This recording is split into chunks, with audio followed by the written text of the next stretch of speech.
ఈనాడు తెలంగాణలో రైల్వే పరిస్థితి దాని మీద చర్చ గురించి ఇప్పటికే తెలంగాణకి ఏ విధంగా వివక్షత జరుగుతున్నది అని సుదీర్ఘంగా వాళ్ళని చెప్పడం జరిగింది. ముత్తయ్య గారు తర్వాత అన్వర్ పటేల్ గారు ఏమో తెలంగాణ రాకుండా ఏ విధంగా అడ్డపడుతున్నారు అనే మాట వాళ్ళు చెప్పడం జరిగింది. ఈ పరిస్థితుల్లో మనం ఇవాళ ఏ పరిస్థితుల్లో ఈ చర్చ మీద ఉన్నామన్నది ఒకసారి మనం పరిశీలించాలి. మీకు తెలుసు, గత ఈ నెల మొత్తం కూడా ఇవాళ డేట్ కోసమని ఎదురు చూస్తూ ఉన్నట్టు. దేనికి? సడక్ బంద్ కోసం ఒక టెంపో క్రియేట్ చేసి కేంద్ర ప్రభుత్వం యొక్క కదిలించాలి అనే ఉద్దేశంతో టెంపో జరుగుతున్న పరిస్థితుల్లో మొట్టమొదటిసారిగా మీడియాలో ఒక వార్త ఏమంటే తెలంగాణ ఆంధ్రప్రదేశ్కు 41 మంది ఎంపీలున్నా ఆంధ్రప్రదేశ్కు వనగూరుతున్నది ఏమి లేదు అనే విధంగా మొత్తం మీడియా ద్వారా ఒక ప్రచారం ముందుకు తీసుకురావాల్సి జరిగింది. దాని ద్వారా ఏమైంది అంటే ఇవాళ మనం ఏ పరిస్థితుల్లో ఉన్నామో మీకు తెలుసు. మరి అంత ఓ టెంపో ఏదైతే December 9 గురించి ప్రభాకర్ గారు చెప్పారు, మరి ఆ విధమైన టెంపో బిల్డప్ చేయాలి అని అనుకున్నప్పుడు ఒక పద్ధతి ప్రకారం చేసే కార్యక్రమంలో డైల్యూట్ చేసే కుట్రలో భాగంగా ఈ మధ్య కాలంలో 42 మంది అనుకుంటా ఎంపీలు, 42 మంది ఎంపీలు ఉన్నా ఈ రాష్ట్రానికి ఏమి రాలేదు అని రోజు ఒక సబ్జెక్ట్ పేపర్లలో. దానికి అనుగుణంగా మొన్నటి Dilsukh Nagar bomb blasting case, ఈ రెండింటి వల్ల ఇవాళ మనం వాయిదా వేసుకోవాల్సిన పరిస్థితి వచ్చింది.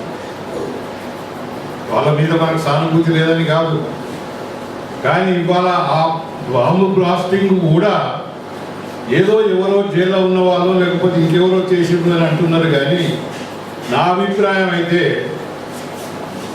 ఇది కొత్త కాదు. ముఖ్యంగా శ్రీమానులకు ఇక్కడ స్టూడియో కాడ బాంబు బ్లాస్ట్ చేయటం కానీ, కార్ బాంబు బ్లాస్టింగ్ చేయటం కానీ, లేదు అక్కడ టీవీ బాంబులు బ్లాస్టింగ్ చేయటం కానీ, ఇట్లా అనేకమైన ఉదాహరణలు ఉన్నాయి. అంతేకాకుండా 91లో చెన్నారెడ్డి గారిని దించడం కూడా మత కళాల పేరు మీద కూడా తీసుకురావాలని సంఘటన మనకు తెలుసు. మరి ఇవాళ ఆ కోణం మీద కూడా విచారణ జరపాలి అనే ఒక డిమాండ్ మనం పెట్టాల్సిన ఆవశ్యకత ఉన్నది అని చెప్పి మనం చేస్తా ఉన్నాం. ఇది మీరంతా ఆలోచించండి. ఈ కోణంలో ఏమాత్రం ఇది అతియోశక్తి కాదు, లేకుంటే ఊహాతీతమైనది కాదు. ఇది వాస్తవానికి దగ్గర ఉన్న మాటలే నేను చెప్తా ఉన్నాను. ఇకపోతే తెలంగాణలో రైల్వేస్ అని అన్నప్పుడు 97లో వచ్చిందేమో పాటియాలకు పోతే, 93లో పివి నరసింహారావు గారు ఉన్నప్పుడు కోచ్ ఫ్యాక్టరీ కాజీపేటకు వస్తుంది అంటే అది మరి కోయంబత్తూరు పోయిందో ఎక్కడ పోయిందో నాకైతే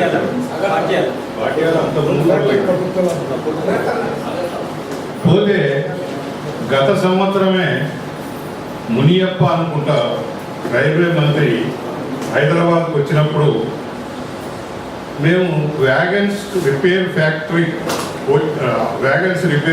కాజీపేటలో పెట్టాం. ఈ స్థలం కనుక మాకు ఇచ్చినట్టయితే మాకు స్థలం తొందరగా సేకరించి ఇవ్వండి, ఇస్తే మేము వెంబడే దాని కార్యక్రమం మొదలు పెడతామని చెప్పి ఒక మాట చెప్పడం జరిగింది. కానీ ఇవాళకి ఆ స్థలం ఇచ్చిన మాట కానీ, స్థలం గురించి ఆలోచన కానీ ఈ రాష్ట్ర ప్రభుత్వం చేసిన పరిస్థితి లేదు. మరి ఇప్పుడే ఇక్కడనే ఎవరు మాట్లాడిన చెప్తున్నారు, ఆమె పనబాక లక్ష్మి గారు ఎవరో దాన్ని నెల్లూరు తీసుకుపోయినట్టు. బహుశా అది కరెక్ట్ కాకపోవచ్చు, అది వేరే ప్రాజెక్ట్ కావచ్చు. మరి ఏదే తీసుకుపోయినా కానీ మనం ఆశ్చర్యపడాల్సిన పని లేదు. కనుక మరి అది వస్తే దాదాపు 6,000 మందికి డైరెక్ట్గా ఉద్యోగాలు దొరికే అవకాశం ఉంటుంది. దాన్ని మేము కూడా గత 3 సంవత్సరాల క్రితం బీబీ నగర్లో పెట్టండి, ఎంతైనా స్థలం ఉన్నది, రైల్వే ట్రాక్ వెంబడే దాదాపు 400 ఎకరాల స్థలం ఉన్నది జీవీ నగర్లో. అది భూదాన్ కాలకర్త భూమిగా ఉన్నది. దాన్ని పెట్టండి అని చెప్పి మేము అన్నాం, కానీ కాజీపేట వస్తుందన్నప్పుడు కాజీపేటకు మేము అడ్డం పోవాల్సిన పని లేదు, అక్కడ వచ్చినా ఇక్కడ వచ్చినా తెలంగాణలోనే వస్తుంది అని ఆశపడ్డాం. మరి అది దాని గురించి దాన్ని డైల్యూట్ చేయకుండా నిజంగా ఆ స్థలం ఎందుకు ఇస్తలేదు? అప్పుడే ఇప్పుడు మంత్రి అయిన బలరాం నాయక్ అనుకుంటా, ఆయన అన్నాడు నేను మహబూబాబాద్లో నేను 200 ఎకరాలు ఇస్తా, నా దగ్గరికి రమ్మని. మరి ఆ విధమైన స్టేట్మెంట్లు వచ్చినాయి, కానీ ఆ స్థలం ఇచ్చినట్టు కానీ ఆ ఫ్యాక్టరీ పెట్టినట్టు కానీ ఎక్కడ మనకు తెలవటం లేదు. మిగతా అన్నీ కూడా ఇవాళ ఇక్కడ మాట్లాడిన అన్నీ కూడా ముఖ్యంగా మన సోమేశ్వర్కు తర్వాత ఈ సభాధ్యక్షుడు వీళ్ళిద్దరికి నేను కోరేది ఏంటంటే, ఎన్ని డిమాండ్స్ ఎన్నో వచ్చినాయి, చిన్న చిన్న కోరికలు ఈ ప్రాంతానికి అవసరమైన అన్నింటినీ కూడా ఒక తీర్మానం రూపంలో పెట్టి ఆ తీర్మానాన్ని రైల్వేస్ కేంద్ర ప్రభుత్వానికి రాష్ట్ర ప్రభుత్వానికి పంపించే విధంగా సేకరించాలని, దాంతోపాటు మనందరి గమ్యం లక్ష్యం ఒకటే ఏమిటంటే తెలంగాణ సాధించడం. దానికి మధ్య మధ్యలో ఇలాంటి డైవర్షన్స్ డైల్యూట్ చేసే డైవర్షన్స్ ఎన్నో వస్తూ ఉంటాయి. వాటిని మనం అధిగమించి ముందుకు పోవాల్సిన ఆవశ్యకత ఎంతైనా ఉన్నదని మనవి చేస్తూ ఈ అవకాశం కల్పించినందుకు చర్చ వారికి ధన్యవాదాలు తెలుపుతూ సెలవు తీసుకున్నాను. జై హింద్, జై తెలంగాణ.